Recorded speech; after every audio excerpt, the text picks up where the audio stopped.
start with what is called an abelian group, right? So let's see what is an abelian group. So an abelian group is a group, okay, let G with the operation star is a group. That means it follows all four conditions what we have mentioned in last two lectures. Now additionally, one more condition is coming for every A, B in G. If A star B, I just denote AB, is equal to BA, then we call it is abelian. So this property is something called commutative. It is very familiar to us, commutative property. So a commutative group is called abelian group. Abelian group means a commutative group. Commutative group. So examples are plenty, because you can see any like this real numbers under addition, and all of the subsets like Q under addition, they are all abelian, because if you add two numbers, if 2 plus 3 is same as 3 plus 2, right? Okay. Similarly, multiplication case also, if you take R star, that means real numbers without 0 under usual multiplication, this is a group, we have seen that. And if you multiply two numbers 2 and 5, it is equal to 5 and 2. So two operations. So basically you know that any operation star is from G cross G to G. So in the input set, in the domain, we have for AB, generally we are taking from G, we have two inputs.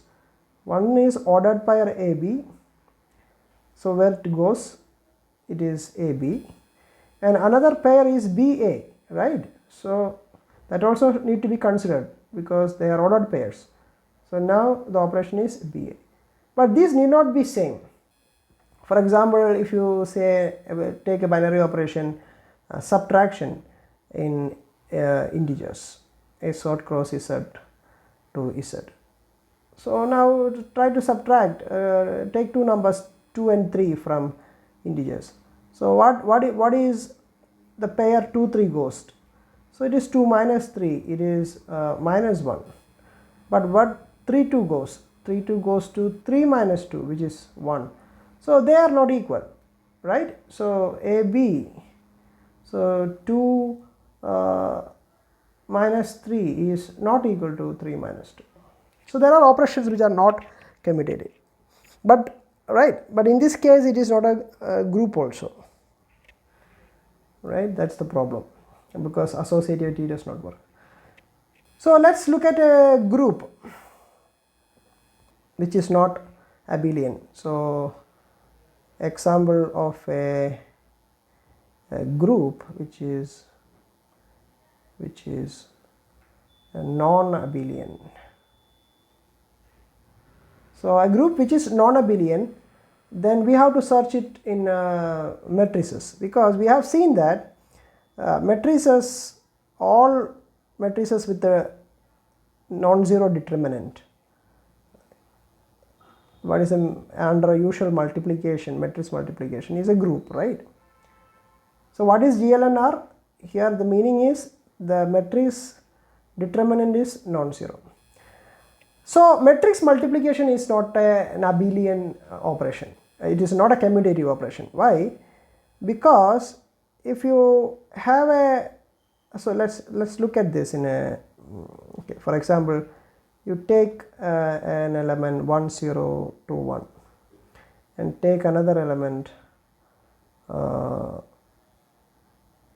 3 0 0, take it like 2 5, right?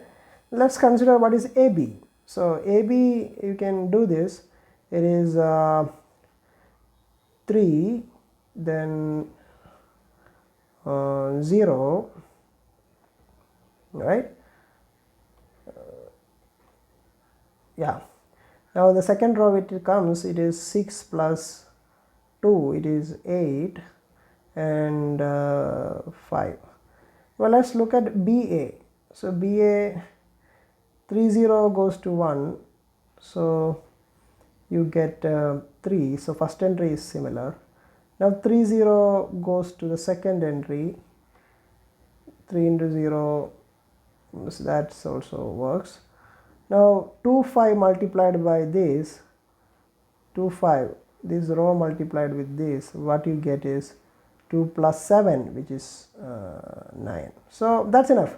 So because here these corresponding entries are not equal. So that's because we can see that AB is not equal to BA. So in matrix multiplication, it is not an abelian or commutative operation. So this is a non-abelian group. So this group is non-abelian. So far I give you a small exercise. Find a non-abelian and finite group. Okay, think about it. We will come to that later. Okay, now we are going to talk about finite groups. So so far we have discussed infinite groups, right? So let's look at some finite groups. So a very interesting example, very easy one I am talking to you. So let's take a set F is equal to minus 1 and 1, and the operation is usual multiplication. Okay, so you can look at this. So how many possible maps are there? So you can say minus 1 1 is a map. When you multiply minus 1 times 1, you get a minus 1, and 1 minus 1 is there, so that's also 1 times minus 1, you get minus 1. What are the other maps? The reflexive maps, 1 into 1. So 1 times 1 is again going to 1, minus 1 is going to be minus 1, which is 1. So you can see that they all belongs to F itself. So it's a closed operation under normal multiplication. And also you can see find the inverse of all the elements. The inverse of 1, it's 1 itself. Inverse of minus 1 is minus 1 itself. That means 1 has inverse 1, minus 1 has inverse 1. Having said that, the identity here is 1. Okay, so I want to represent this is need to be little clumsy. So I want to represent the operations and input and output in another fashion. So that's what we call a Cayley diagram. Cayley diagram. So a Cayley diagram is you write in any order of these values. If you are confusing, I write in normal. So minus 1 1. So and also specify the operation here. So operation is a usual multiplication. Okay, so now you form a table of 4 entries, right? So we can make it more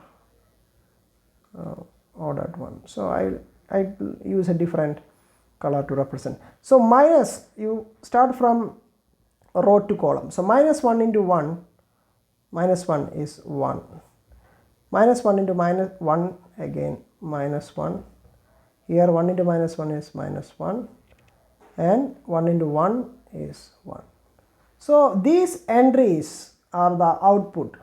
Okay, so the table entries are output or range of the function star or whatever the operation multiplication. So from this we can find out whether it is abelian, whether it has an inverse or not, right? So that's the idea. So any operation you can do this, any binary operation you can actually draw a Cayley diagram and you can verify whether it is a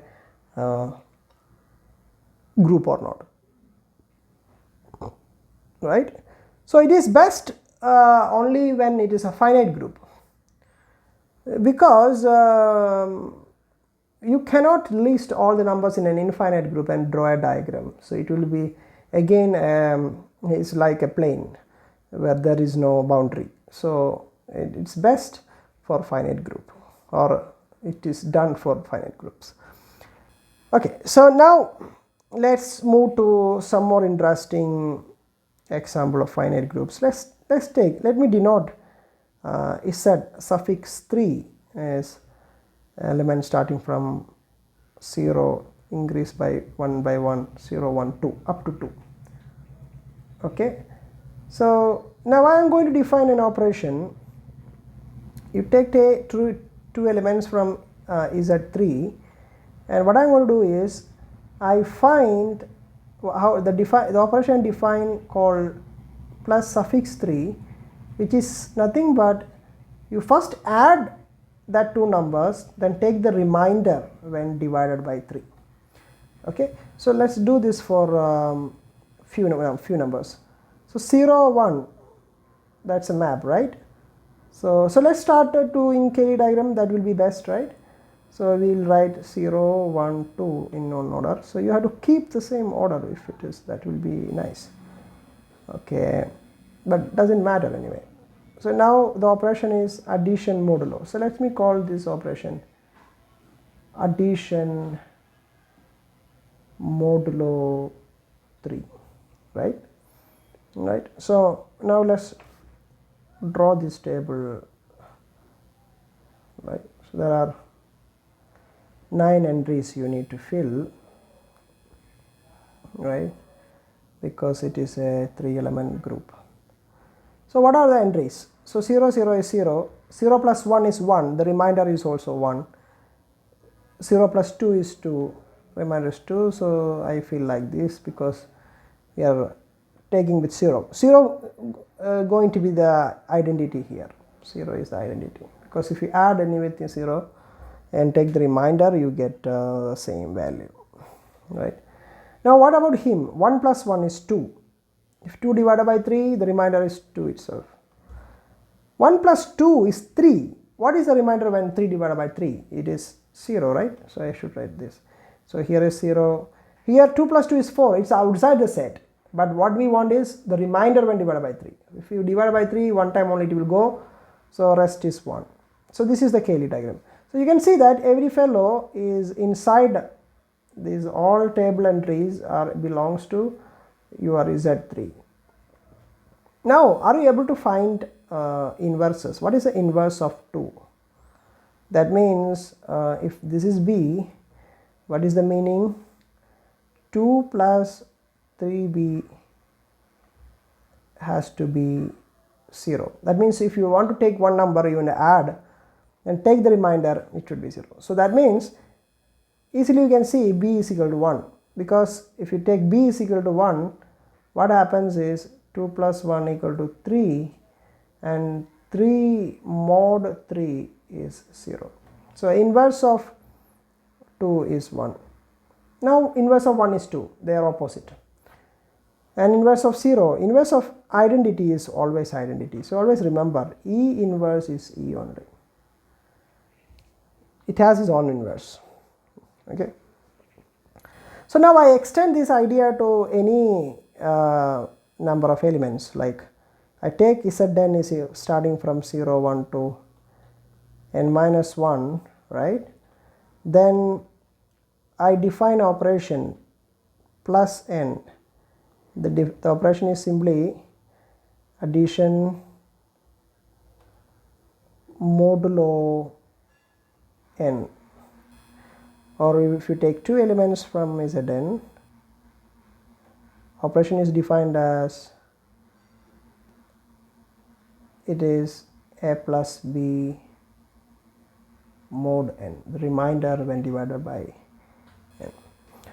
Okay, so what is the so suppose I'll get so you know that 0 is identity. Now take an element from Zn, so that means 0 less than or equal to k less than or equal to n minus 1.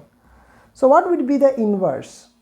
So that means k plus n b equal to 0, similarly b plus n k equal to 0.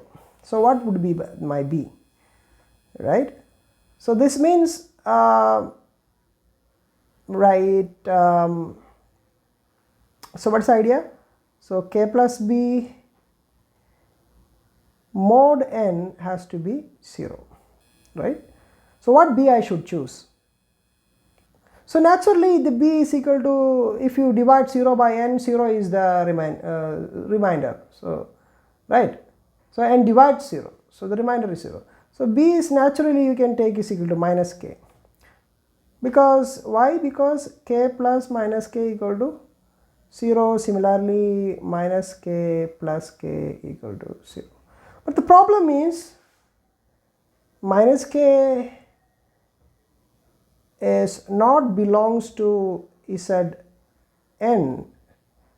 where k not equal to 0.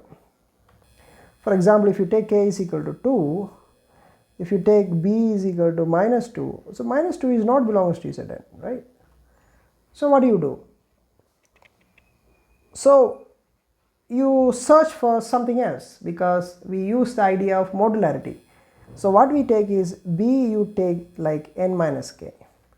So what happens if n minus k? If you add k plus n minus k, normally what you get, k will cancel, you get n. Now you take mod n, so n is also divides n, so the remainder is equal to 0. So that will be a perfect choice. Now n minus k is belongs to Zn, right? Why? Because you know 0 less than or equal to k less than or equal to n minus 1. Then if you multiply both sides by 0, this will be inequality will reverse, right, like this. Now you add n, so n greater than or equal to n minus k greater than or equal to 1. So you can see this idea, n minus k is greater than or equal to 1, right? Now n minus k moves to up to where? It moves up to n. So but when it touches n, n suddenly drops to 0 because of the modularity. So what you can simply say that your n minus k is going to be inside n. Okay, so that means k inverse equal to n minus k in the group Zn plus n. So we got everything, right? Addition, modulo, associativity, and that. So that means this is a very important finite group. So more than that, this is abelian. So we said n plus n is a finite abelian group with n elements. Still our question is pending. Give me a finite non-abelian, right? Think about it. So so that's what I can say about addition modulo n. Okay. So next class we will look at another type of finite group, which will be interesting.